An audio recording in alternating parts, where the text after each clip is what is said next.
के गया इतना दूर। मैंने बोला क्या हुआ, बोलता अंदर कुछ पीछे रहे, जर उधर जाता जर उधर जाता कंजर। अस्सलाम वालेकुम, गुड मॉर्निंग। कैसे मेरे प्यारे दोस्त, उम्मीद करता हूँ ठीक ही होंगे, अल्लाह के रहमान में होंगे। आप देख रहे हो यूट्यूब चैनल में मुख्तियार।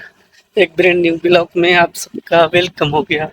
आज भाई मौसम भी प्यारी है और अभी ब्लॉग को स्टार्ट कर रहा हूँ। तकरीबन 9 बज चुके हैं। आज मैं करने लगा था प्रैंक अपने दोस्त से। मैंने उसको बोला इधर कमरा खुला करो, ये बोलता है क्यों खुला करूं। मैंने बोला इधर कोई तुम्हारा मेहमान बैठा हुआ है। उसने बोला बताओ सच क्या है अंदर। मैंने बोला तो कमरा खोलो, हर चीज नजर आ जाएगा। जब इसने कमरा खोला ना, ओए ओए दूर है।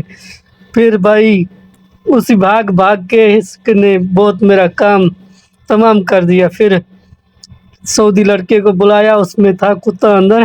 कल जब उसको छोड़ा तो ये भाग गई, चला गया। गाड़ी पीछे लगा लगा के दूर जाके पकड़ा। फिर इसको मैंने बैठाया गाड़ी में, मैंने बोला चलो घर चले, अभी वो लेके आएगा लड़का। बोलता ये कैसे हो गया मैंने बोला टेंशन नहीं लिया करो। फिर उसने लड़के ने लाया कुत्ता, इसकी वीडियो बनाई। इस कंजर ने आज हमारा बहुत टाइम ज़ाया करे, 40 मिनट इसकी। मौसम ये है, अभी